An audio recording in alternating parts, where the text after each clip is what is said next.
আজ আমি আপনাদের একটি বিশেষ গল্প শোনাতে যাচ্ছি যা আমার প্রেমিকার মায়ের সাথে ঘটেছে। একদিন আমি আমার প্রেমিকার মাকে বোঝানোর চেষ্টা করছিলাম, আন্টি, আমি তো আপনার ছেলের মতোই, এসব কি ঠিক হচ্ছে? তখন তিনি হেসে বললেন, তুমি আমার ছেলের মতো, কিন্তু তুমিই তো আমার ছেলে নও। আমি তোমাকে অনেক পছন্দ করি। আমার স্বামী চলে যাওয়ার পর থেকে আমি খুব একা হয়ে গেছি। কারো সঙ্গের খুব দরকার অনুভব করি, তাই তুমি পারো আমার এই একাকী দূর করতে। আমি একটু বিভ্রান্ত হয়ে বললাম, কিন্তু আন্টি, আমি তো আপনার মেয়েকে ভালোবাসি। এটা কিভাবে সম্ভব? তিনি গভীরভাবে তাকিয়ে বললেন, আমি জানি তুমি আমার মেয়েকে ভালোবাসো, কিন্তু আমার জীবনেও কিছু চাওয়া পাওয়া আছে। আমি আর একাকিত্ব শুইতে পারছি না, আর আমি জানতে চাই তুমি আমার মেয়ের জন্য উপযুক্ত কিনা। এসব বলে আন্টি আমাকে, হ্যালো বন্ধুরা, স্বাগতম আমাদের আজকের একটি বিশেষ গল্পে। আশা করি এই গল্পটি আপনাদের মন ছুঁয়ে যাবে। আমি ঈশান, আমি ছোট্ট একটি শহরে বড় হয়েছি। আজ আমি আপনাদের আমার জীবনের একটি স্মরণীয় অভিজ্ঞতার কথা বলতে যাচ্ছি। এটি তখনকার ঘটনা, যখন আমি কলেজের সেকেন্ড ইয়ারে পড়ি। আমার পাশের বাড়িতে অনিকা নামের একজন ভদ্রমহিলা থাকতেন। তার বয়স ছিল প্রায় 40 এবং তিনি একজন বিধবা। তার স্বামী একটি দুর্ঘটনায় মারা গিয়েছিলেন। তাকে আমি আন্টি বলে ডাকতাম। অনিকা আন্টি তার মেয়ে তিথি এবং বড় ছেলে রাজেশকে নিয়ে থাকতেন। রাজেশ শহরে চাকরি করত, আর তিথি তখন 10ম শ্রেণীতে পড়ত। অনিকা আন্টি প্রায়ই আমাকে সন্ধ্যাবেলায় তিথিকে পড়ানোর জন্য ডাকতেন। তিথি খুবই সুন্দরী ছিল, তার মিষ্টি হাসি এবং সরল স্বভাব আমার মনকে খুব আকর্ষণ করত। আমি মনে মনে তাকে ভালোবেসে ফেলেছিলাম। অন্যদিকে তিথির চোখেও আমি বিশেষ কিছু অনুভব করতাম। একদিন বিকেলে তিথি ছাদে ছিল, আর আমি তাকে পড়ানোর জন্য তাদের বাড়িতে গিয়েছিলাম। তখন অনিকা আন্টি আমাকে ডেকে আলাদা করে বললেন, তোমার সাথে একটা কথা বলার আছে। তুমি তিথিকে খুব যত্ন করে পড়াচ্ছ। আমি সেটা দেখছি। তবে আমি জানতে চাই, তুমি আমার মেয়ের ভবিষ্যতের জন্য উপযুক্ত কিনা। তিথির চোখ যেন সবসময় আমাকে খুঁজে বেড়াত। যখনই সে আমাকে দেখত, তার ঠোঁটের কোণে একটি মিষ্টি হাসি ফুটে উঠত। আমি বুঝতে পারতাম আমাদের দুজনের মধ্যে ধীরে ধীরে এক অদ্ভুত সম্পর্ক তৈরি হচ্ছে, যা এক ধরনের অনুভূতির জন্ম দিচ্ছিল। একদিন আমি তিথিকে পড়ানোর জন্য তাদের বাড়িতে গিয়েছিলাম। পড়ানোর ফাঁকে ভুলবশত আমার মোবাইল ফোনটি সেখানে রেখে চলে আসি। বাড়ি ফেরার কিছুক্ষণ পর মা আমাকে ডাক দিয়ে বললেন, তিথির মা ফোন করেছিল। তুমি তোমার মোবাইল ওখানে ফেলে এসেছ। এখন ওখান থেকে গিয়ে নিয়ে আসো।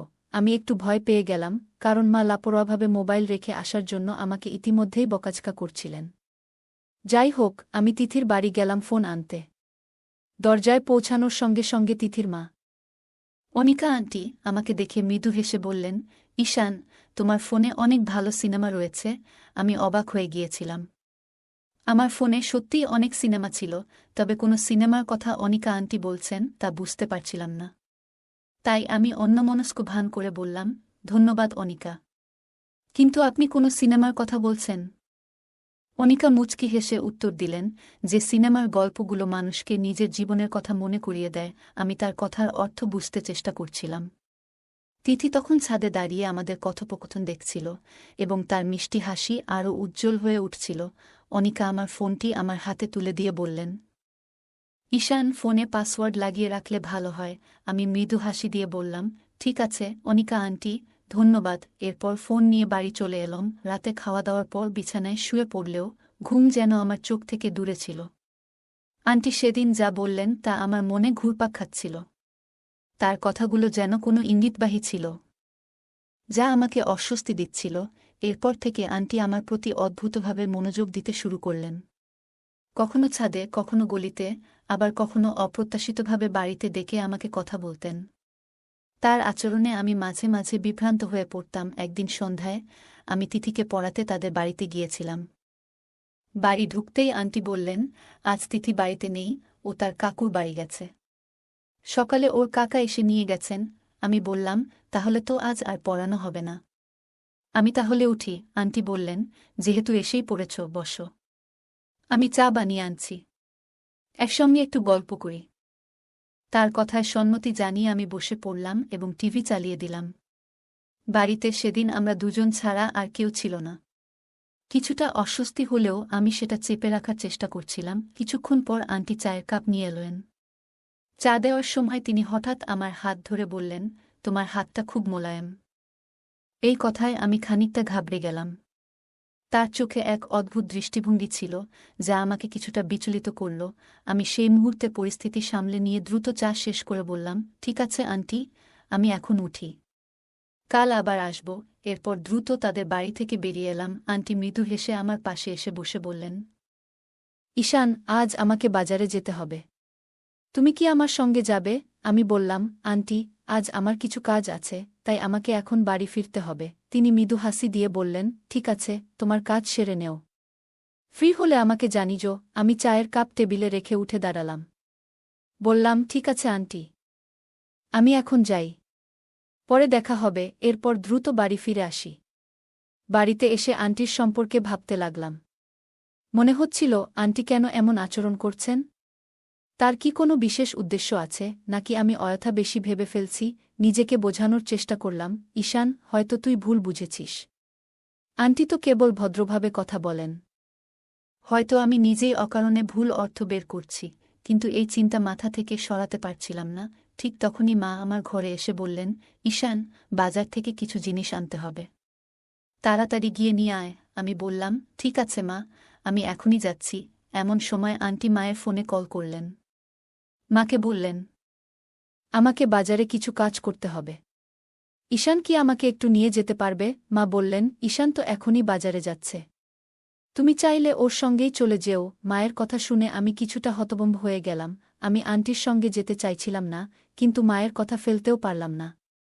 তাই বাধ্য হয়ে বাইক নিয়ে তার বাড়ির সামনে গেলাম। দেখলাম তিনি আগে থেকেই রেডি হয়ে দাঁড়িয়ে আছেন।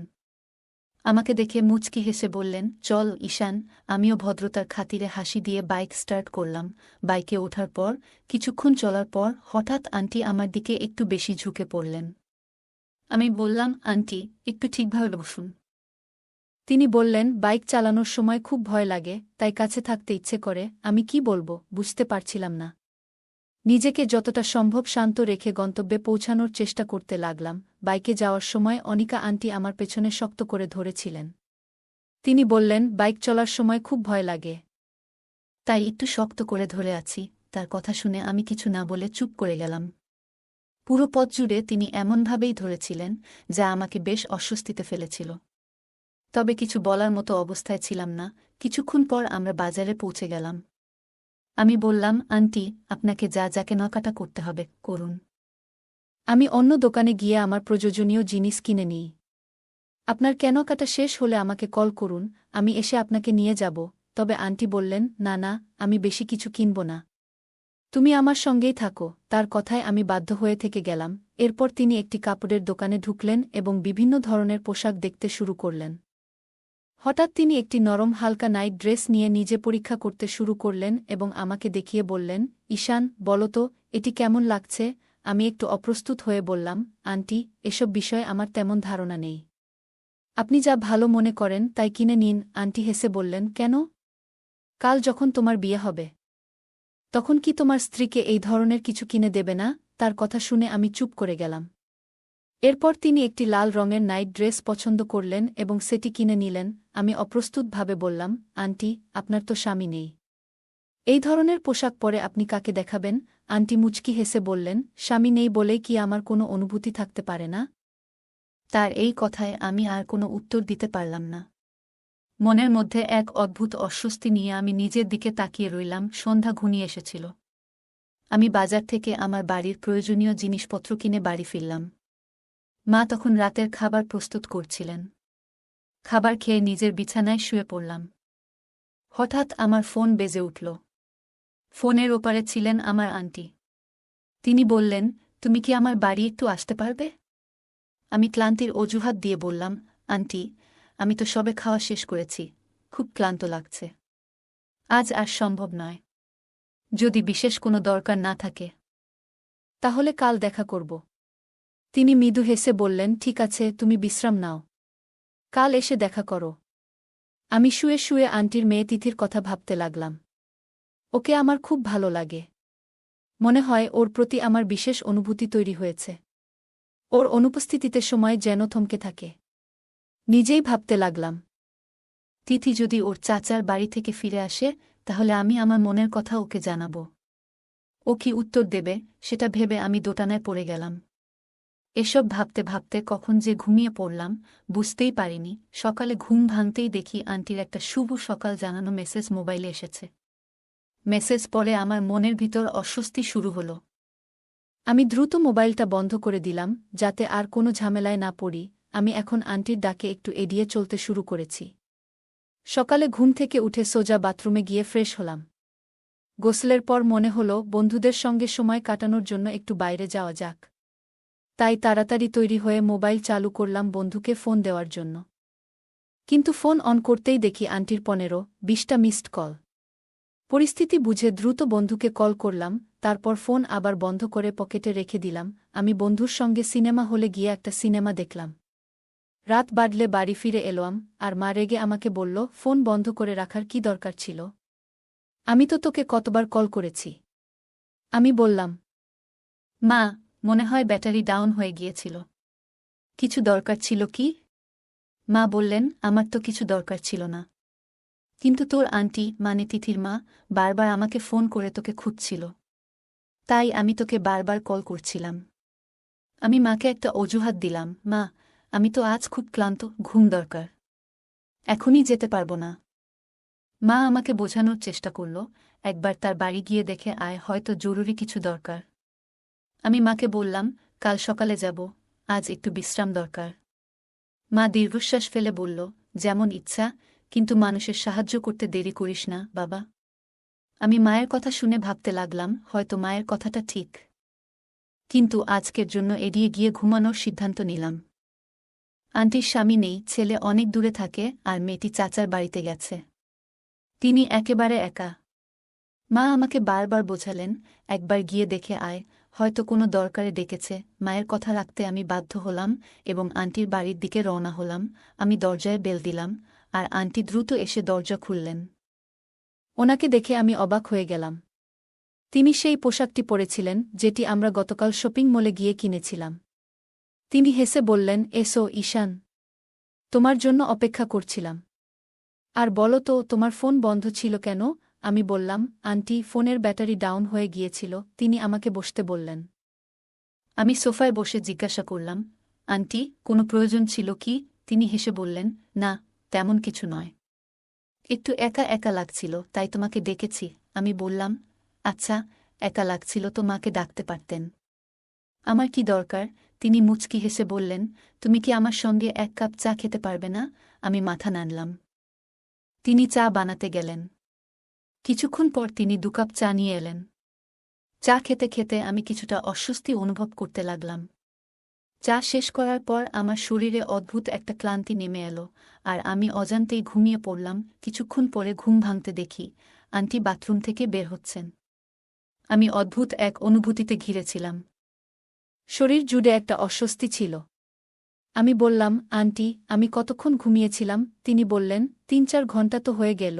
আমি অবাক হয়ে বললাম, তাহলে আপনি আমাকে জাগালেন না কেন? তিনি হেসে বললেন, তুমি ঘুমিয়ে এত শান্ত আর সুন্দর লাগছিলে যে তোমাকে জাগানো ঠিক মনে হয়নি।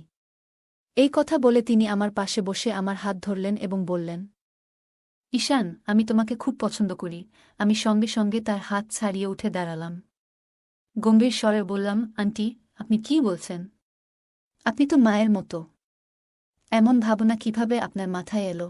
এই কথা বলে আমি দ্রুত বাড়ি ফিরে এলাম। ঘরে এসে শুয়ে পড়লাম, কিন্তু শরীরের অস্বস্তি কাটছিল না। মাথায় হাজারো প্রশ্ন ঘুরপাক খেতে লাগল। আসলে আমার সঙ্গে কি হয়েছে? ঠিক তখনই মা ঘরে এলেন এবং বললেন, তুমি এত দেরি করলে কেন? আমি তো অনেকক্ষণ ধরে তোমার জন্য অপেক্ষা করছিলাম। প্রথমে তো যেতে চাইছিলে না, আর এখন গিয়ে এতক্ষণ কি করছিলে? আমি কোনো উত্তর না দিয়ে শুয়ে রইলাম। রাতে মা বললেন, খাওয়া শেষ করো, অনেক রাত হয়ে গেছে। আমি মাথা নিচু করে বললাম, মা, আমার খিদে নেই। আমার খিদে তৃষ্ণা সব চলে গেছে। খাবার না খেয়েই আমি ঘুমিয়ে পড়লাম। সকালে ঘুম ভেঙে দেখি আন্টির একটি গুড মর্নিং মেসেজ এসেছে। মেসেজটি দেখার আগে ফোন ভেঙে ফেলতে ইচ্ছে করছিল। হঠাৎ মা ডাক দিয়ে বললেন, তাড়াতাড়ি নাস্তা করো, রাতেও কিছু খাসনি। আমি বললাম, মা, এখনও খিদে নেই, যখন খিদে লাগবে তখন খাব। মা আমার কথা শুনে চলে গেলেন। কিছুক্ষণ পরে আবার আন্টির মেসেজ এলো, সঙ্গে একটি ছবি। ছবিতে আমি এবং আন্টি ছিলাম। এর পরপরই ফোন বেজে উঠল। আন্টি বললেন, যদি 15 মিনিটের মধ্যে আমার বাড়ি না আসো, তাহলে এই ছবি আমি তোমার মাকে পাঠিয়ে দেব। আমি আতঙ্কিত হয়ে পড়লাম। কোনো উপায় না দেখে বাধ্য হয়ে আন্টির বাড়ি গেলাম। বাড়িতে ঢুকেই বললাম, আন্টি, আপনি কাল আমাকে কি খাওয়ালেন? আর এই ছবিটি কখন তুললেন? আন্টি মুচকি হেসে বললেন, কিছুই তো নয়। যা হয়েছে সেটা তুমি জানো না। এখন আমার কথা শুনে কাজ করবে। আমি বিস্মিত হয়ে বললাম, আন্টি, আপনি কি আমাকে ব্ল্যাকমেইল করছেন? তিনি বললেন, তোমার যা ইচ্ছে ভাবতে পারো, তবে এখন থেকে তুমি আমার নির্দেশেই চলবে। আমি দৃঢ়ভাবে বললাম, এটা কখনোই হবে না। আপনি যা করার করবেন, কিন্তু আমি আপনার কথা মানব না। আমি আপনার মেয়েকে সব বলে দেব। ও জানুক। ওর মা কি করছেন। এই কথা বলে আমি বাড়ি ফিরে এলাম। পরের দিন তিথি তার চাচার বাড়ি থেকে ফিরে এলো। আমি সিদ্ধান্ত নিলাম যে তিথির কাছে সত্য প্রকাশ করব, যদিও জানতাম এতে ও আমার উপর রাগ করতে পারে। তবুও আমি ঠিক করলাম, ওর মায়ের আসল চেহারা ওকে দেখাব। তিথিকে ফোন করে দেখা করার কথা বললাম। আমি তিথিকে ফোন করে বললাম, তোমার সঙ্গে একটা জরুরি কথা আছে। তুমি কি আজ বিকেলে পার্কে আসতে পারবে? তিথি একটু চুপ করে রইল, তারপর বলল, আচ্ছা, আমি আসছি। তবে বলো তো, কি ব্যাপার? আমি বললাম, সামনাসামনি বলাই ভালো। তুমি এলে সব খুলে বলবো। বিকেল গড়িয়ে সন্ধ্যা নামার আগেই তিথি পার্কে এসে পৌঁছাল। ওর মুখে কৌতূহল ও উদ্বেগের মিশ্র ছাপ ছিল। আমি কোনো সময় নষ্ট না করে তাকে বসতে বললাম। তারপর ধীরে ধীরে শুরু করলাম, তিথি, আমি এতদিন ধরে একটা বড় বোঝা বয়ে বেড়াচ্ছি। তোমার মা আমাকে নিয়ে যা করেছেন তা আর লুকিয়ে রাখতে পারছি না। তুমি এই ছবিটা দেখো। ছবিটা আমার ফোনের স্ক্রিনে দেখিয়ে দিলাম। ছবিতে আমি সম্পূর্ণ অচেতন অবস্থায় পড়ে আছি। তিথি প্রথমে ছবিটা দেখে কিছুই বুঝতে পারল না। চোখ কুঁচকে বলল, এটা কি? এটা কখন হয়েছে? আমি শান্ত গলায় বললাম, তোমার মা সেদিন আমাকে জোর করে একটা পানীয় খাইয়েছিলেন যাতে ওষুধ মেশানো ছিল। এরপর আমি অচেতন হয়ে পড়ি। উনি এই ছবিটা তুলে আমাকে ব্ল্যাকমেইল করার চেষ্টা করেছিলেন। উনার উদ্দেশ্য ছিল আমাদের সম্পর্ক ভাঙা। উনি আমাকে তোমার থেকে দূরে সরিয়ে দিতে চেয়েছিলেন। তিথি হতবাক হয়ে গেল। তার মুখে যেন কথা আসছিল না। বেশ কয়েক মুহূর্ত চুপ থাকার পর সে ছবিটার দিকে ভালো করে তাকাল। তার চোখে যেন বিশ্বাস আর অবিশ্বাসের এক অসম লড়াই চলছিল। কিছুক্ষণ পর সে মৃদু কাপা গলায় বলল, ঈশান, আমি বিশ্বাস করতে চাইনি, কিন্তু ছবিটা যে সত্যি কথা বলছে। মা এমন কিছু করতে পারে তা আমার কল্পনাতেও আসেনি। আমি খুব লজ্জিত ঈশান। মায়ের এমন কাজের জন্য আমি তোমার কাছে ক্ষমাপ্রার্থী। আমি তার চোখে জল দেখতে পেলাম। তিথির এমন অবস্থা দেখে আমি তাকে শান্ত করতে এগিয়ে গেলাম। বললাম, তিথি, তুমি আমার কাছে ক্ষমা চাইছ কেন? এটা তোমার দোষ নয়। তুমি আমার কথা বিশ্বাস করেছ, এটাই আমার কাছে অনেক বড় ব্যাপার। এটা তোমার মায়ের কাজ, তোমার নয়। আমি জানি তুমি কখনো এমন কিছু করবে না। তিথি আমার কথা শুনে চলে যেতে চাইল। তার মুখে এক অদ্ভুত দৃঢ়তা, যেন কিছু বলতেই চাইছে, কিন্তু সাহস পাচ্ছে না। আমি দ্রুত এগিয়ে গিয়ে তার হাত ধরে থামালাম। গলাটা শুকিয়ে আসছিল, কিন্তু সাহস সঞ্চয় করে বললাম, তিথি, আমি তোমাকে ভালোবাসি। জানি না এই মুহূর্তে এসব বলা ঠিক হচ্ছে কিনা, তবে আমি আর এক মুহূর্তও তোমার থেকে দূরে থাকতে পারব না। যখন তুমি তোমার চাচার বাড়িতে ছিলে, প্রতিটি মুহূর্ত আমার কাছে অসহ্য ছিল। আমি প্রতিদিন শুধু তোমার মুখটা দেখার জন্য বেঁচেছিলাম। সত্যি, আমি তোমাকে খুব ভালোবাসি। আমার কথা শুনে তিথি স্তব্ধ হয়ে গেল। চোখের কোণে লজ্জার লালিমা খেলে গেল, কিন্তু সেই লজ্জার আড়ালে আনন্দের ঝিলিকও ছিল।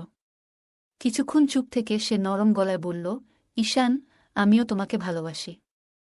অনেক দিন ধরেই বলতে চেয়েছিলাম, কিন্তু সাহস হচ্ছিল না। আমার মনে হয়েছিল তুমি হয়তো আমার এই অনুভূতি বুঝবে না। তার কথা শুনে আমার বুকের ভেতর আনন্দে যেন ঢেউ খেলে গেল। আমি তখনই বুঝতে পারলাম, এই ভালোবাসা শুধু আমার নয়, দুজনের। তিথি এক পা এগিয়ে এসে ফিসফিস করে বলল, আমাদের দ্রুত বিয়ে করা উচিত। আমি আর মায়ের সঙ্গে থাকতে পারব না। তার প্রতি আমার যতটা শ্রদ্ধা ও ভালোবাসা ছিল সব শেষ হয়ে গেছে। তার নিয়ন্ত্রণ থেকে বেরিয়ে আসতে চাই। তিথির কথা শুনে আমি হতভম্ব হয়ে গেলাম। এতদিন তার মায়ের সঙ্গে তার সম্পর্ক যে এমন তিক্ত হয়ে উঠেছে তা আমি বুঝতেই পারিনি। আমি তার কাঁধে হাত রেখে বললাম, তিথি, চিন্তা করো না। আমরা একটা সুন্দর ভবিষ্যৎ তৈরি করব। কিন্তু সমাজের নিয়মও আমাদের মানতে হবে। তুমি 18 বছর হলে আমরা বিয়ে করব। আমি প্রতিশ্রুতি দিচ্ছি, তোমার জীবন সুখী করার জন্য আমি সব কিছু করব। তিথি শান্ত হয়ে আমার দিকে তাকাল।